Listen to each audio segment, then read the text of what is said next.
Bom, continuando então o capítulo 2, né, a parte 2, a gente vai continuar falando, né, de mecanismos articulados e análise de posição de mecanismos, né, e aí,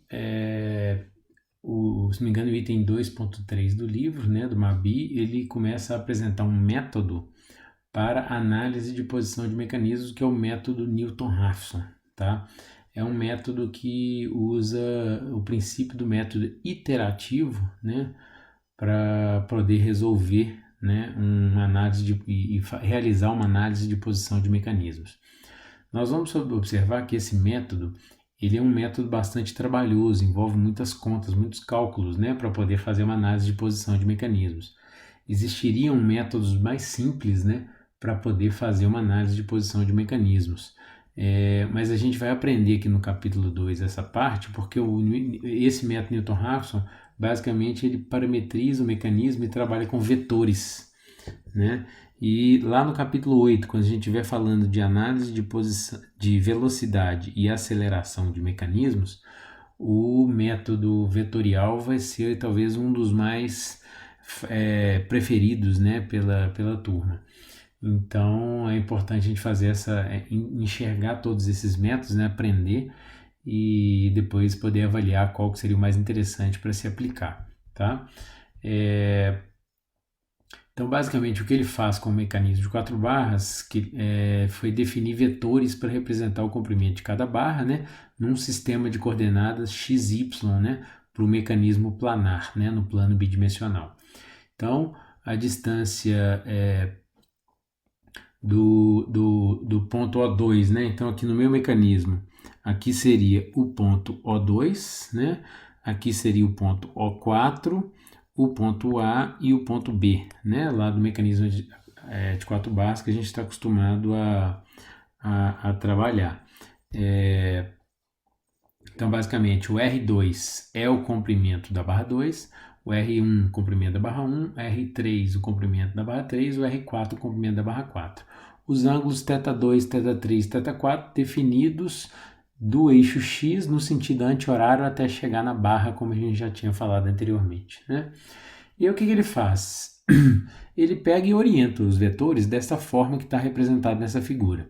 O vetor R1 está orientado aqui, ó, da esquerda para a direita, o R4 nesse sentido, né, apontado para cima, o R2 aqui também apontado para cima, direcionado para o ponto A, e o R3 saindo do ponto A e chegando até o ponto B de bola. Ele escolheu essa configuração, né, de sentido para os vetores. Se ele tivesse feito diferente, teria caído na mesma equação que a gente vai chegar, não iria alterar não, tá? Então, basicamente, enxergando essa figura do ponto de vista vetorial, eu posso escrever essa equação que nós representamos aqui, né? Ou seja, se eu pegar o vetor R1 e somar com o vetor R4, eu vou chegar no ponto B. Eu vou sair do ponto O2, desloco para o ponto O4. Se eu somar o vetor R4, eu chego no ponto B. Se eu quiser continuar caminhando nessa cadeia cinemática para voltar para o ponto O2, eu vou ter que caminhar o vetor R3, só que no sentido contrário. Então, se eu subtrair menos o vetor R3, eu vou estar caminhando no sentido contrário que ele está desenhado e chego no ponto A. Então, se eu subtrair menos o vetor R2, eu saio do ponto A e chego novamente no ponto O2. Ou seja, eu dei uma volta completa, cheguei no mesmo ponto. Então, o somatório disso daqui vai dar zero, né? Uma soma vetorial. Um comentário importante para a gente fazer é que no material, nos slides, né, que a gente vai trabalhar, toda vez que eu representar uma setinha em cima, né, da letra, né, está representando o vetor, tá? No livro do MABI, ele usa uma nomenclatura diferente. Ele usa o caractere em negrito, tá? Se eu quiser representar o módulo do vetor, eu vou colocar, por exemplo, o R1 sem essa setinha em cima, tá? No livro, ele vai representar o R1 sem estar em negrito. Então, essa é a principal diferença, né, do material dos nossos slides para o livro, tá? E aí, o que o Newton-Raphson faz, né? O que o método propõe? Primeira coisa, né, trabalhar com esses vetores e decompor esses vetores no eixo x e y, né? Então, para eu decompor esses vetores, né, então vamos escrever isso daqui somente pegando as componentes na direção x. Então, o que eu vou ter? O vetor R1 só tem componente na direção x, né? O vetor R4, se eu for calcular a componente em x desse vetor, ele vai ser em função de R4 multiplicado pelo cosseno de θ4, né? Que é cateto adjacente, né? Então, R4 cosseno de θ4, eu tenho o cateto horizontal aqui desse triângulo, né? Se fosse um triângulo retângulo aqui. Se eu for calcular o cateto horizontal do R3 e do R2, também vai ser em função do arco cosseno, né? E para eu representar as componentes verticais, vão ser todas em função do arco seno. Então, basicamente, eu posso escrever, né, as componentes em x e em y dessa forma que está aqui, né, que eu tirei do livro. Então, as componentes em x vão ser R1 mais R4 cosseno de θ4, né? Aí eu cheguei no ponto mais distante na direção x. Para eu poder voltar para o ponto O2, eu vou ter que caminhar a componente em R3 no sentido contrário. Então vai ser menos, né, o R3 cosseno de θ3 e também menos o R2 cosseno de θ2, né? Que aí eu vou voltar para a origem e isso daqui vai dar zero, né? Na direção y, eu vou ter, como o R1 só tem componente em x, ele não aparece aqui. Então vai ser o R4 seno de θ4, eu vou ter o deslocamento máximo na direção vertical, y. Se eu subtrair o R3 seno de θ3 e o R2 seno de θ2, eu volto para o ponto O2, para a origem, né? Então, ali, ó, R4 seno de θ4 menos R2 seno de θ2 menos R3 seno de θ3 é igual a zero, né? Essas são as duas equações, né, que nós temos com as componentes x e y. Então, ali, considerando, né, como a gente já tinha falado anteriormente, que para eu poder fazer análise de posição de mecanismos, a geometria do mecanismo tem que ser dada, ou seja, as distâncias R1, R2, R3, R4 vão ser fornecidas, né, pelo enunciado do problema. E, da mesma forma, a posição da barra de entrada, que é o θ2, também tem que ser dado para eu poder avaliar a posição da barra de saída. Então, ele escreve, né? As equações acima vão ser satisfeitas para os valores de θ3 e θ4 que fecham a cadeia cinemática. O que ele quer dizer com isso? Se eu julgar nessas duas equações os valores de R1, R2, R3, R4, θ2, θ3 e θ4 que fecham aquela cadeia cinemática, né, os valores corretos de todas essas variáveis, as duas equações vão dar igual a zero, né? Se eu julgar algum valor diferente, né, do valor correto, essas duas equações não vão dar zero, né, mostrando que não está fechando a cadeia cinemática. E ele usa esse princípio para propor o método iterativo do método Newton-Raphson, né? Então, basicamente, o que ele faz, né? Ele pega essas duas equações e define como sendo as funções f1 e f2, f1 de θ e f2 de θ. As variáveis são θ3 e θ4, né? E aí, o que o método iterativo quais são as etapas desse método, né? No método iterativo, né, como vocês já devem ter estudado em cálculo numérico, a primeira coisa que eu tenho que fazer é chutar o valor dessas variáveis, né? Aí você pode perguntar, mas eu posso chutar qualquer valor? Sim, né? Você pode chutar qualquer valor. Se você chutar um valor mais próximo do valor verdadeiro, você vai precisar de menos iterações, né? Rodar menos, né? A sua rotina de cálculo, né? Se você chutar um valor muito distante, você vai precisar de mais iterações para convergir para o valor verdadeiro, né? Então, chuto os valores de θ3 e θ4 e na segunda etapa eu vou verificar se a solução satisfaz. Ou seja, eu vou julgar nessas duas funções os valores de R1, R2, R3, R4, mais o valor de θ2 que foi dado pelo enunciado, mais os valores que eu chutei de θ3 e θ4. Provavelmente esses valores vão estar errados, então as funções não vão dar zero, né? Então eu vou achar um valor diferente de zero. Então a terceira etapa consiste em corrigir o chute. O que seria corrigir o chute? Eu vou encontrar um novo valor de θ3. Então, o θ3, né, ou θ3', seria o θ3 zero, né, o θ3 inicial que eu chutei, mais o delta θ3. o delta θ3 é o incremento que vai corrigir, né, o meu valor. Então, vai pegar o meu valor que estava errado e trazer ele mais próximo do valor verdadeiro. Né? Eu vou fazer tanto para o θ3 quanto para o θ4. Né? E aí, a quarta etapa, né, dessa primeira iteração é verificar a nova solução.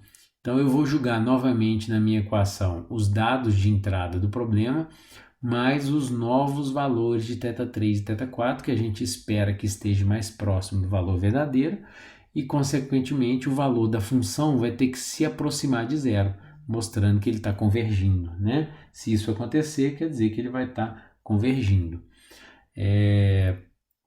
E aí eu preciso definir qual que é a precisão que eu quero para a minha equação. Ou seja, eu quero que essas funções dê igual a zero até qual casa decimal. Né? E essa precisão vai me definir quando que eu vou parar as iterações do método. Né? Deve estar passando na cabeça de vocês, né, como que eu vou encontrar esse bendito θ3 e θ4, né, que é a correção do chute, né, para poder chegar no valor verdadeiro, né? Obviamente que não vai ser chutando novamente, né, porque senão não vai acabar nunca, né? Então, para poder fazer isso, eu vou usar alguma ferramenta matemática, né, que vocês aprenderam lá no cálculo, né, para poder fazer isso, né? E a ferramenta que a gente vai utilizar são as séries, né? A gente vai fazer uma expansão em série de Taylor, tá? Então, as séries, né? Você pega uma função com um erro, né? Com incremento, e aí você tem, se eu pegar todos os termos da minha função, eu consigo obter a equação completa. Aqui, o que nós vamos fazer? Nós vamos efetuar a expansão em série de Taylor, retornando apenas os dois primeiros termos. Tá? Basicamente, o que nós temos aqui, o livro escreveu isso aqui, que seria a função. Na prática, o que eu tenho é o seguinte, eu vou escrever aqui embaixo, o que eu tenho, né? A expansão, né, a série seria basicamente isso daqui, ó. Então o f de θ, escrever um pouco mais resumido, seria o f de θ mais o delta θ, né, para representar a minha função. Então seria o meu próprio f de θ com o meu erro embutido, né, mais, então eu teria então a primeira derivada, né, a derivada da função em relação a θ, né, vezes o delta θ, né? O próximo termo seria a segunda derivada da função, né, em relação a θ2, vezes o delta θ ao quadrado, mais aí iria os termos de maior ordem, né? Aqui eu parei no termo de segunda ordem, mas teria o termo de terceira ordem, de quarta ordem e assim por diante, né? Basicamente, o que eu vou fazer é o seguinte: ao invés de usar muitos termos, porque se eu começar a usar muitos termos, eu vou fazendo isso aqui ficar cada vez mais complicado de eu fazer o cálculo, né? Então eu vou retornar apenas os dois primeiros termos, né? Então eu vou pegar e retornar somente esses dois primeiros termos aqui, ó, né? Que aí eu consigo ter uma solução mais simplificada. Então basicamente o que ele escreveu aqui em cima foi isso, né? E por que eu posso fazer isso, né? Toda vez que eu estiver fazendo esse cálculo, essas iterações, esse delta θ, que é o incremento, ele tende a assumir valores pequenos, né? Geralmente na primeira iteração, se eu chutar um valor muito distante do valor verdadeiro, esse delta θ tende a ser um valor maior, mas a partir daí ele assume valores pequenos. Então vamos analisar aqui, ó. Se eu tenho um valor pequeno e eu elevo ele ao quadrado, ele vai ficar menor ainda. No termo de terceira ordem, se eu pego esse valor pequeno e elevo ele ao cubo, ele fica menor ainda, né? Então, ou seja, quanto maior a ordem do termo, menor vai ser a representatividade dele, né? Ou seja, nesse primeiro termo aqui, ó, ele é que carrega a maior parcela da correção. Então, para simplificar os cálculos, eu vou adotar apenas esse primeiro, que eu já consigo calcular o meu delta θ, que é o incremento que eu estou precisando calcular, tanto para o θ3 quanto para o θ4. E aí eu vou conseguir trazer o valor, né, para um valor mais próximo do verdadeiro, né? E obviamente que eu vou precisar de mais de uma iteração para eu ter uma precisão satisfatória, né? Porque eu estou desprezando os demais termos. Então, basicamente, o que ele faz é isso. Então, ali, ó, o f do θ mais Δθ vai ser igual ao f, né, de θ, que é já com a função, mais... E por que eu tenho dois termos? Porque eu tenho duas variáveis, o θ3 e o θ4. Então, eu vou ter que derivar essa função em relação a θ3 e derivar ela em relação a θ4, né? E aí, obviamente, que eu vou ter que fazer isso para as duas funções, para a função f1 e para a função f2, né? E aí, se eu pegar esse valor da função que estaria do lado de cá, se eu passar para o lado de lá da equação, ela fica com sinal negativo. E aí, o que eu vou ter aqui? Aqui eu vou ter um sisteminha, né, linear com duas equações e duas incógnitas, né? As incógnitas vão ser o Δθ3 e o Δθ4. Né? O valor da função f1 e f2 já é o valor que eu calculei com o meu erro, né? E basta eu pegar as funções f1 de θ e f2 de θ e derivar em relação a θ3 e em relação a θ4, né? Então, se eu pegar essas funções e fazer essa derivada, eu vou ter esses valores, né? Aqui, ó, derivada de f1 em relação a θ3 é igual a R3 seno de θ3, né? Porque os demais termos se transformam em constante, então desaparecem da equação, né? E para f1 em relação a θ4 e assim por diante, né? Então eu vou ter os meus termos. Basta eu derivar o seno e o cosseno, né? Então peguem as funções e verifiquem se isso daqui está correto e verifiquem também como é que está a derivada de vocês, né? Se vocês vão ter alguma dúvida para poder fazer essas derivadas e encontrar esses valores, ok? Então basicamente esses são as etapas, né, do método iterativo para poder resolver pelo método Newton-Raphson, tá? Para poder praticar, né, e aplicar todas essas equações, o livro propôs o exemplo 2.2, né? É um exemplo que está resolvido no livro, tá? Eu vou mostrar ele aqui resolvido de uma forma um pouquinho diferente que está no livro, só para vocês poderem comparar a solução do livro com a solução que eu fiz aqui, tá? A única diferença que tem é que aqui eu converti para centímetros, tá? O comprimento das barras. Lá o comprimento está em polegada e na hora que eu fiz essa conversão eu fiz um pequeno arredondamento, né, dos valores. Então vocês vão observar que os valores que nós vamos encontrar para o ângulo θ3 e θ4 vai ser ligeiramente diferente da resposta do livro por conta desses arredondamentos, ok? Então eu tenho os valores de R1, R2, R3 e R4, né, e o valor do θ2. E ele pede ali, ó, calcule o valor de θ3 e θ4 usando o método Newton-Raphson para uma precisão de 4 casas decimais nas funções. Então tem que dar igual a zero até a quarta casa decimal, para ter a precisão que o livro pediu, né? Então, basicamente, eu vou começar a aplicar julgando nas minhas equações, né? Então, eu peguei os valores então, que foram fornecidos, né? E o meu chute inicial foi esse daqui, ó. Meu θ3 foi igual a 15 graus e o θ4 igual a 80 graus. O livro chutou o θ3 igual a 0 e o θ4 igual a 100 graus, tá?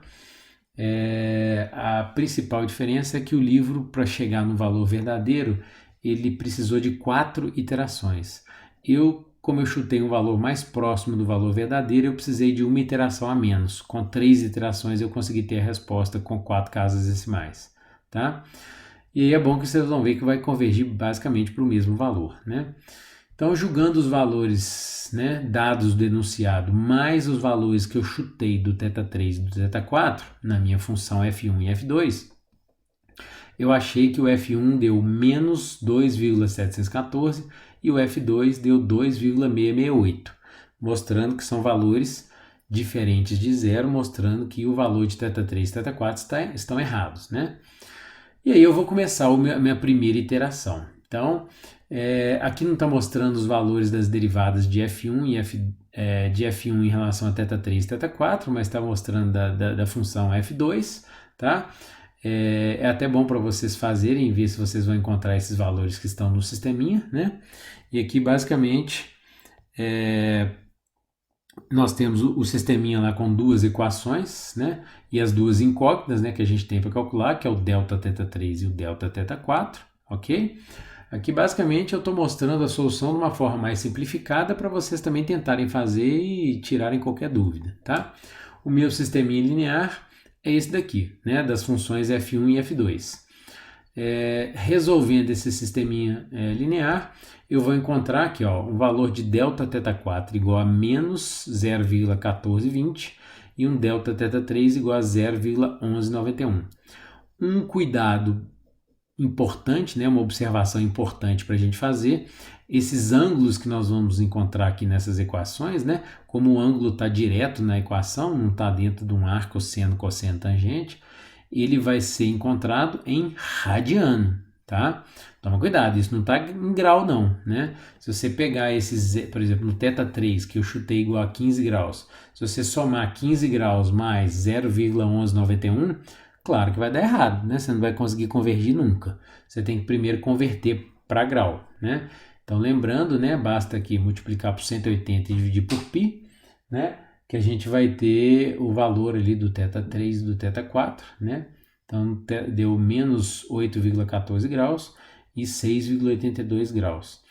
Atualizando o chute, né? Então, eu vou pegar, então, meu θ31 vai ser igual aos 15 graus que eu chutei, mais os 6,82, então ele vai se tornar 21,82, e o θ4, 80 menos 8,14, foi para 71,86. Espera-se que esses valores estejam mais próximos do valor verdadeiro, né? Então, a quarta etapa seria verificar se as funções vão se aproximar de zero, né? Então, julgando os valores na função f1 e f2, eu encontrei os valores da função igual a 0,1030 e menos 0,1076. Aproximou bastante, né? Aproximou de zero, né? Só que ainda não está nas 4 casas decimais que ele me pediu.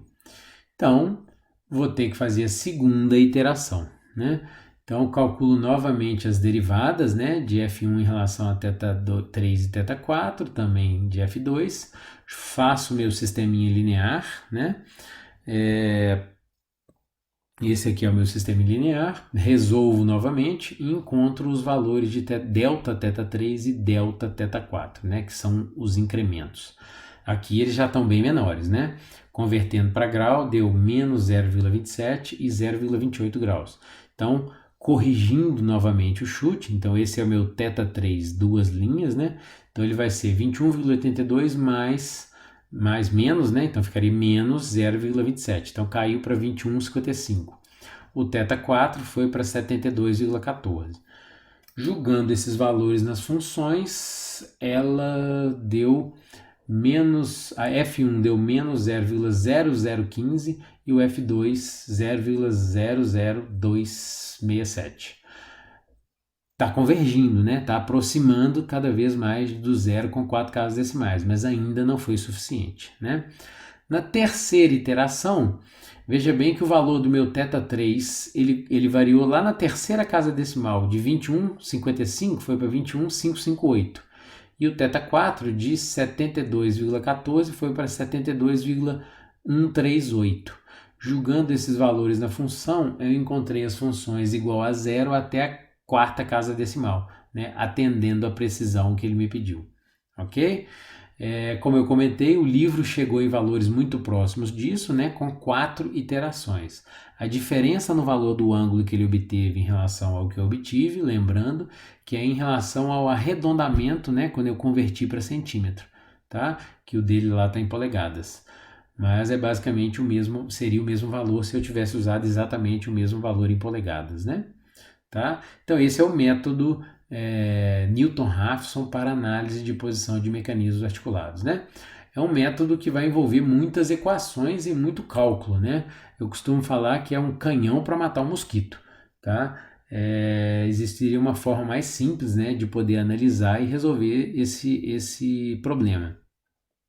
E aí eu vou propor um exercício, esse exercício não está resolvido, tá? No livro, eu quero que vocês resolvam para me entregar, tá? Vai ser um exercício avaliativo,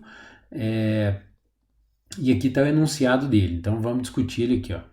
Então, ele pede para calcular os valores de θ3 e θ4 para uma precisão de 2 casas decimais para as funções, né? Eu fui bonzinho com vocês, para vocês não terem que fazer muita iteração.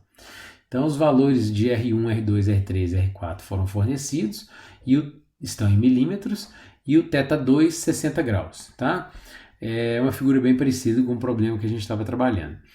Só que aqui eu estou pedindo para vocês resolverem por 3 métodos distintos, tá? O primeiro método é o método Newton-Raphson que a gente acabou de aprender, né? Esse vocês têm ali a obrigação de fazer, né? Se entenderam bem ali o que foi explicado anteriormente, né? Só que eu estou pedindo também para vocês resolverem pelo método gráfico e também usando uma rotina no MATLAB ou qualquer software similar, tá? E depois vocês vão entender melhor o porquê que eu estou pedindo isso.